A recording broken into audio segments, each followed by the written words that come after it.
চরমনাই নিয়ে উজানি নিয়ে সব প্রশ্ন বাদ দাও, উজানির মাঠে যাও, চরমনাইয়ের মাঠে যাও, বয়ান শুনো, সব প্রশ্নের জবাব অটোমেটিক কলবে এসে যাবে, কোনো প্রশ্ন নাই।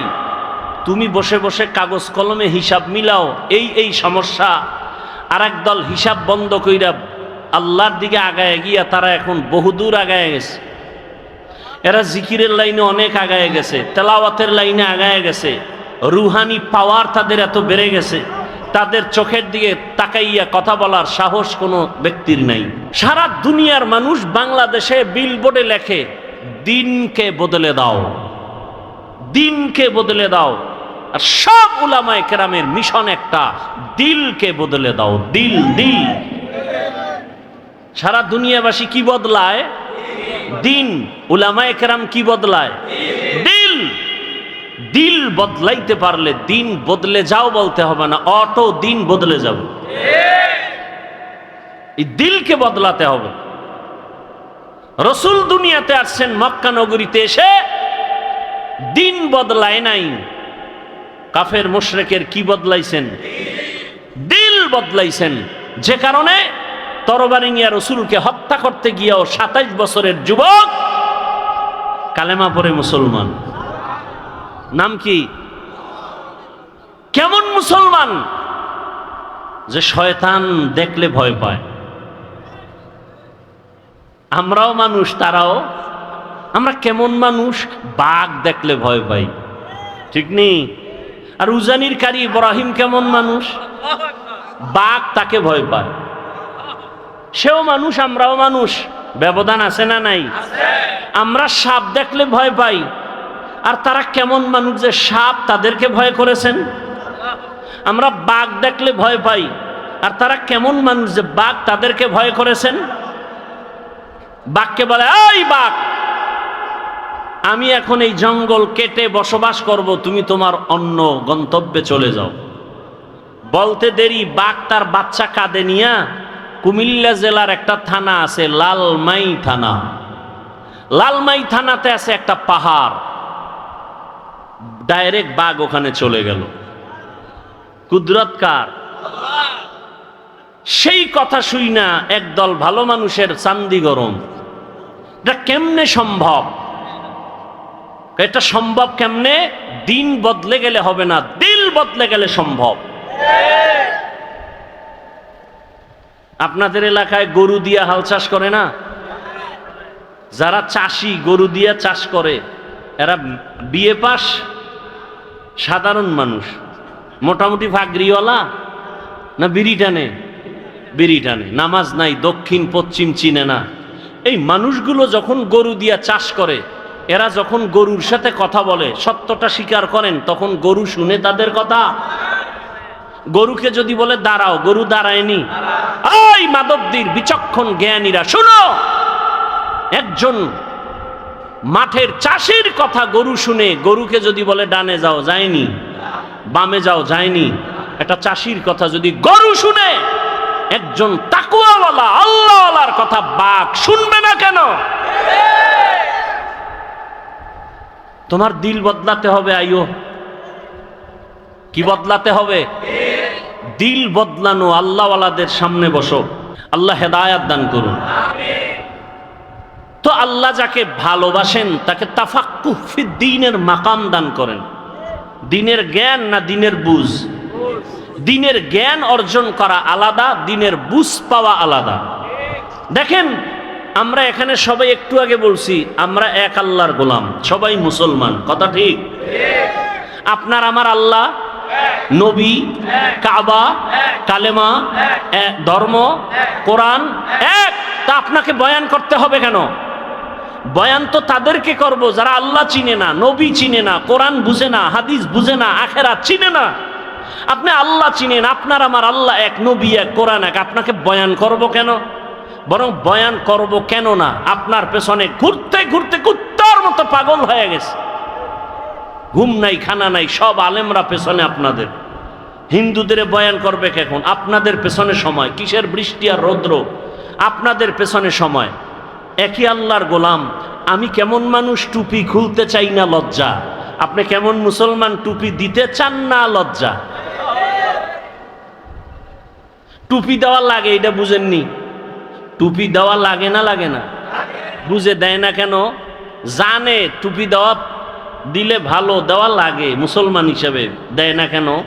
জানা আছে কিন্তু বুঝ নাই। জ্ঞান আছে টুপি দেওয়া দরকার, দেয় না কেন? বুঝ নাই। যেদিন কলবের পরিবর্তন হবে, বুঝ এসে যাবে, তখন স্কুলে পড়নেওয়ালাও টুপি লাগাই দেবে, কলেজে পড়ুয়াও টুপি লাগাবে। আমি দাড়ি কাটতে চাই না, আর আপনি মুসলমান দাড়ি রাখতে চান না। আমি দাড়ি কাটতে গেলে লজ্জা, আর আপনি মুসলমান দাড়ি রাখতে গেলে লজ্জা। আমি নামাজ না পড়লে লজ্জা পাই, আর আপনি নামাজ পড়তে গেলে লজ্জা পান। আমি মসজিদে না ঢুকলে লজ্জা, আর আপনি ঢুকতে গেলে লজ্জা। কারণ কি? জ্ঞান আছে, বুঝ নাই। মসজিদে যাওয়া লাগে মুসলমান হিসাবে, জ্ঞানটা আছে না নাই? যায় না কেন? বুঝ যেদিন ঠিক হয়ে যাবে, সেদিন জেনারেল পড়ুয়া ব্যক্তিও মসজিদে ঢুকে যাবে। সেদিন জেনারেল লাইনের মানুষের দাড়ি লম্বা হয়ে যাবে। আর্মির চাকরি করে যুবক বলে চাকরি ছেড়ে দিয়েছি। কেন? বলে বারবার বলা হচ্ছে আমাকে দাড়ি কেটে ফেলো। আমি বললাম চাকরি ছেড়ে দিলাম, দাড়ি ছাড়বো না। এটা 2-3 মাস আগের কথা বলছি। আর আপনাকে বয়ান করার পরেও আপনার টুপি মাথায় দিতে এখনো চিন্তা করতে হবে। আমরা তো বলি না, এই আমার মতো পাঁচকল্লি লাগাও, আমার মতো কওমি মাদ্রাসায় যাও, তাবলিগে যাও, পীরের কাছে যাও, একবারও বলি নাই। আমি যতটুকু বলবো, রহমতের নবীর আদর্শের মালা গলায় লাগাও। এজন্য দিনের বুঝ বড় দামি এক সম্পদ। আল্লাহ আমাদের সকলকেই দিনের সহি সমঝ দান করেন। অন্তর থেকে বলেন আল্লাহুম্মা আমিন। আল্লাহুম্মা এক শব্দ, আমিন আর এক শব্দ। আল্লাহুম্মা আমিন, আল্লাহুম্মা আমিন না মামিন না আমিন। তাহলে আল্লাহুম্মা আমিন, বুঝলেন না? আসসালামু আলাইকুম, সালাম আলাইকুম, মালাইকুম কি? আসসালামু আলাইকুম, আসসালামু আলাইকুম। এক নাস্তিক বলে শুদ্ধ করে সালাম দিলে বলে জঙ্গির গন্ধ পায়। আল্লাহ হেদায়াত দান করে। কষ্ট হইতেছে অনেক, আপনাদের থেকে কষ্ট তো আমাদের বেশি। কথা বলতে কষ্ট না? পৃথিবীতে এর থেকে বড় কষ্ট আর নাই। কেন করি? দিনের স্বার্থে, আল্লাহর থেকে কিছু পাওয়ার জন্য। আপনার থেকে কিছু পাওয়ার জন্য না। কার থেকে? আল্লাহর থেকে। তা আল্লাহ দিছেন না, দেন নাই? করোনায় ঘুম নাই, খাওয়ান নাই, আর আলেম ওলামাদের কোনো টেনশন নেই। আল্লাহ দিছেন না, দেন নাই? দোকান বন্ধ, ব্যবসা বন্ধ, আলেম ওলামাদের চাকরি, মাদ্রাসা, মসজিদ বন্ধ হয় নাই। কথা বলেন না কেন? 3টে মাস্ক লাগাইছে, এটার বলে ট্রিপল মাস্ক। মরবে না? কি মাস্ক? ট্রিপল মাস্ক, করোনার ভয়। কিন্তু এরকম ট্রিপল মাস্কওয়ালারা কেউ মরে নাই। আর মাস্ক বাদ দিয়ে আলেম ওলামারা সেই করোনার লাশগুলো কাঁধে নিয়ে গোসল করাইলেন, কাফন পড়ালেন, জানাজা দিয়া কবরে রাখলেন। কোন হুজুর তো করোনায় মরে নাই। আল্লাহ দিছেন না, দেন নাই? এখনো একদল বিপদগামী মানুষের মধ্যে শান্তি নেই, ব্যবসার ঘরে শান্তি নেই। আলেম ওলামার কোনো টেনশন নেই। আছে কোনো টেনশন? আমরা খাইলেও আলহামদুলিল্লাহ, না খাইলেও আলহামদুলিল্লাহ। আমরা বাঁচলেও আলহামদুলিল্লাহ, মরলেও। আমাদের চতুর্দিকেই লাভ আর লাভ, লাভ আর লাভ। আচ্ছা আমাকে বলেন তো, সত্য কথা বলবেন, সরকারি বেসরকারি চাকরি করে ডিউটি কয় ঘন্টা? খবর নেই। আপনারা না এখানে চাকরিজীবী বেশি, যারা চাকরি করে এদের সাথে ডেট হয় কত ঘন্টা? প্রতিদিন 8 ঘন্টা ডিউটি, এটা নিয়ম, বাকিটা ওভার টাইম। বুঝেন নাই? আচ্ছা, সরকারি বেসরকারি যে ডিউটি করে 8 ঘন্টা, মাসে বেতন কত? নিম্নে কত? খবর নেই। মানে হারাম খাইতে খাইতে এখন আসল যে কি পাইতেছেন এর খবর নেই। কত বেতন মাসে? 20,000। সরকারি বেসরকারি চাকরি যারা করে কত বেতন? কত? 15,000 20,000 না? আচ্ছা ধরে নিলাম 15,000। ঠিক আছে। ইমাম সাহেব মসজিদে নামাজ পড়াচ্ছেন, ডিউটি কয় ঘন্টা বলেন? এই সত্য কথা না বলবেন?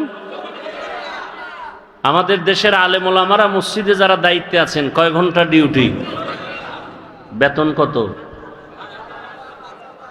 হ্যাঁ,